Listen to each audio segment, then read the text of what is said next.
was Philly taking the spotlight. Taking Jalen Hurts in the second round stumped plenty of Eagles fans and others watching Friday night, since Philly has quarterback Carson Wentz, who's only 27 years old and locked into a $128 million deal through the 2024 season. So what could Hurts' role be with the Eagles? Our Sal Paolantonio has the scoop. I texted Eagles head coach Doug Peterson right after he took Jalen Hurts in the second round. I said, Doug, why did you do it? He texted back to me, he has a great skill set that we can use as a quarterback and as a runner. He's tough, competitive, and a proven winner. Will be a great addition to our quarterback room. The Eagles plan on using Hurts like Sean Payton uses Taysom Hill down in New Orleans to augment what Drew Brees does at the quarterback position.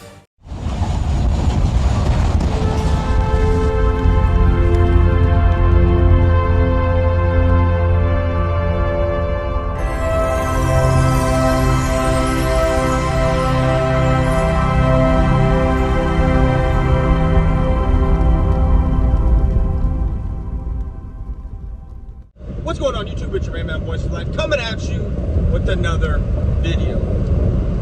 So you mean to tell me, Eagle fans, like I was all for this pick. When I saw it, I was like, what? But I'm all for it. Jalen Hurts, quarterback out of Oklahoma. And as you can see in the reports, the report was said, excuse me, they are trying to be like Taysom Hill and Drew Brees. They are. Wow. Wow. Can you believe that? Can you believe that they are trying to be like Taysom Hill and Drew Brees? Drew Brees is a guy that doesn't scramble. He can't.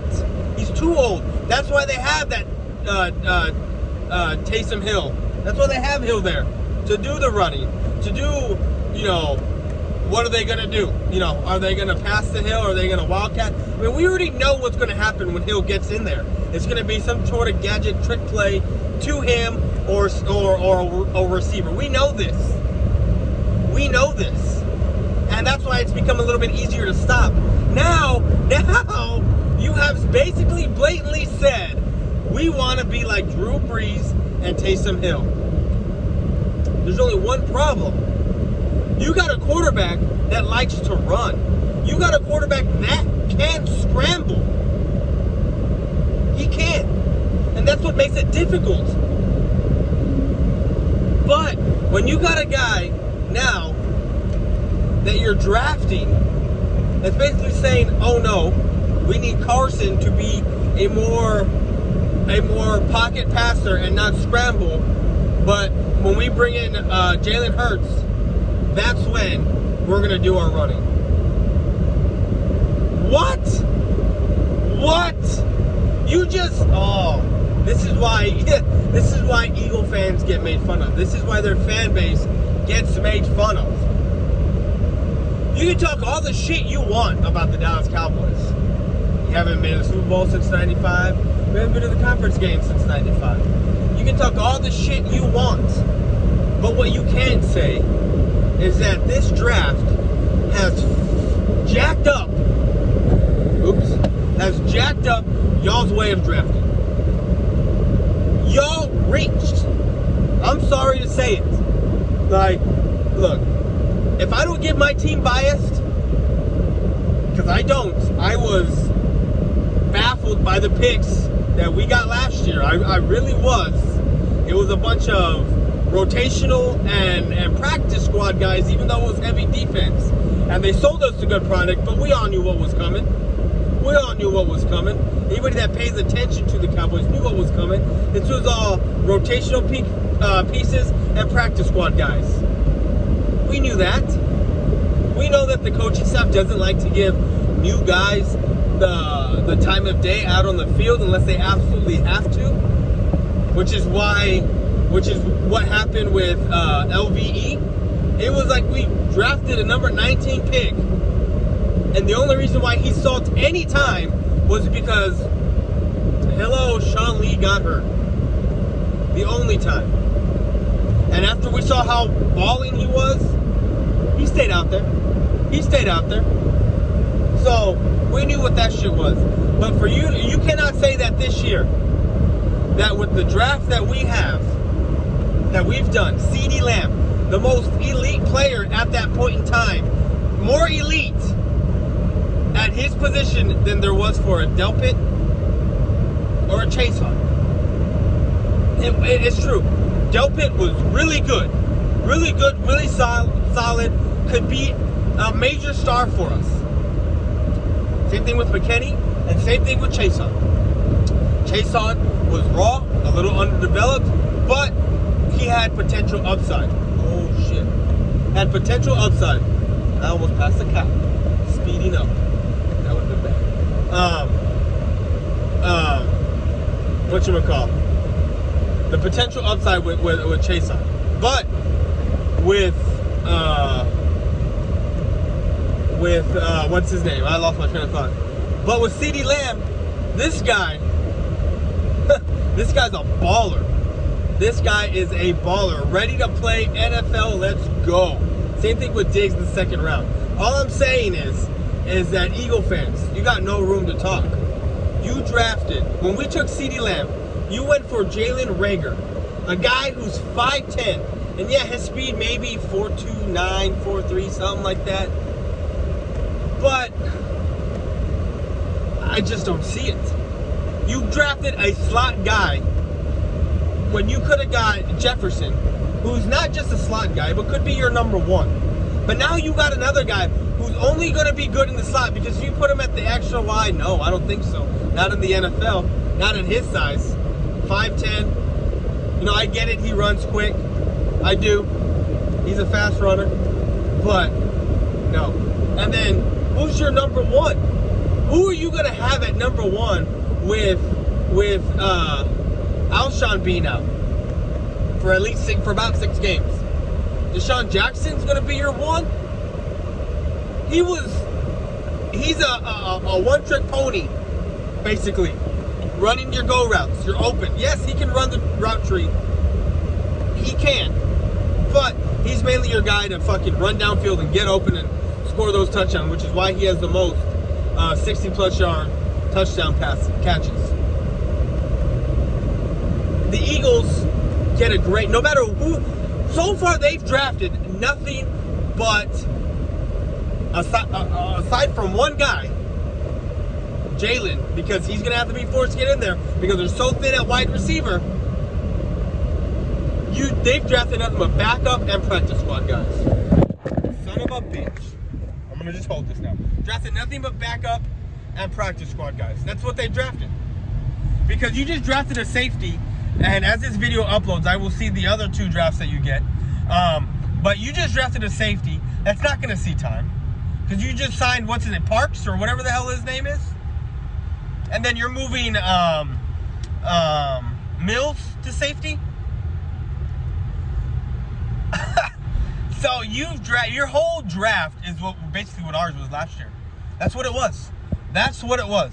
And for your team last year to go 9-7 and squeak into the playoffs, and us to go, didn't we go 8-8? I forget what we went.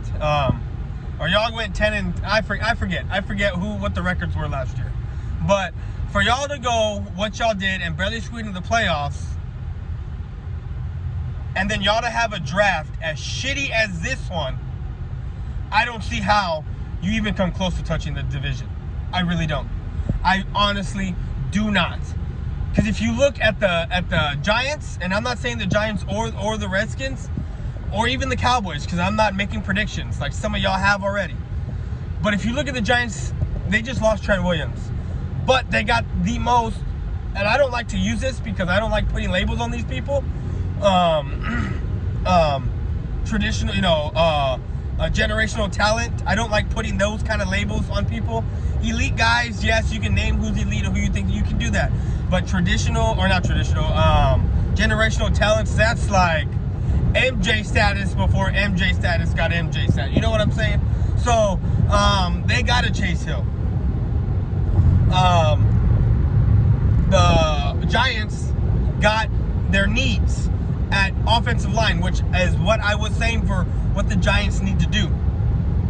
And they got a very, very well best safety in the draft in Xavier McKinney.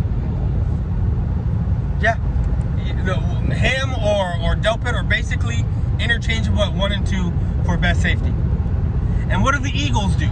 Because we already know what the Cowboys have done.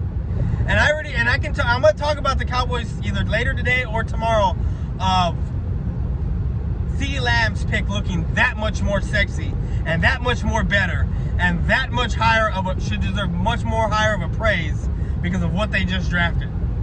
But that'll be another video. But let's get back to the Eagles. We know what the Cowboys have drafted. So the Eagles drafting a reach for Jalen Reagor, a quarterback factory type of guy, a Taysom Hill type of guy, in Jalen Hurts, and then Kayvon Williams or Williams or whatever the hell his name was, a safety that's not gonna see any time. Oh, and let's not forget your Colorado track star, very, very underdeveloped linebacker, but that's fitting for the Eagles since their linebacking core is trash. Their linebacking core is garbage. I don't see how any Eagle fan should even utter the words playoffs or NFC Championship. NFC East champions. Your draft this year was what the Cowboys was last year. Trash. We could have shored up our safety spot last year with Thornhill. And if we had done that and then got ourselves a Diggs, got ourselves a Lamb, Gilmore,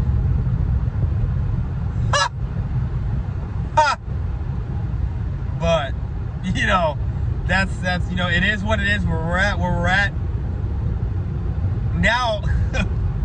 I don't see it. I don't see it for the Eagles. I really don't. And normally I'm one of the guys that could say the Eagles have done this, they'll do that, and I try not to. I try to be as unbiased as I can. But this draft for y'all just is a great F. It's an F. It's an F because at this point, with the remaining 5 picks that y'all have, 6 picks that y'all got, because y'all got 2 more if y'all haven't drafted them already at the very end. And then I don't know how many 5th round picks, 6th round picks, and 7th round picks. So let's say at the most 3. Your next 3 picks, 2 or 3 of them aren't even going to make the team. Hell, 3 out of all your picks, I want to say half won't even make the team. Will probably be on practice squad. And if someone gets hurt, then they'll get moved to the main roster. Tell me I'm lying with that statement. Tell me. Your whole draft was horrible. Horrible. Jalen Reagor is the only silver lining, I guess, and that's not saying much. Because he's a 5'10 guy, undersized at the slot. He's perfect for the slot. And overhyped, and a guy that you reached for that you could have gotten in the 2nd round. Traded up for, done something, packaged it to get him in the 2nd round. And you had Mims sitting there. At your 2nd draft pick, number 53. Now that would have been a better draft. Now I get it, he was scared to go to Philly, but Mims and Reagor, okay, I can see that and work with that and be like, that's gonna be tough, but not too bad. But no, you got a 5'10 guy that I just don't see it. But that's all I got for Eagles. This was fun watching this draft. Like, Cowboys won the draft. I'm sorry, Cowboys won the draft based off their 3 guys, and I will explain that in another video of what's going on and the philosophy Mike Martz has of beefing up this little line, and that whole bend and don't break shit is done. It's over with. So that's all I got. I'm out. Peace.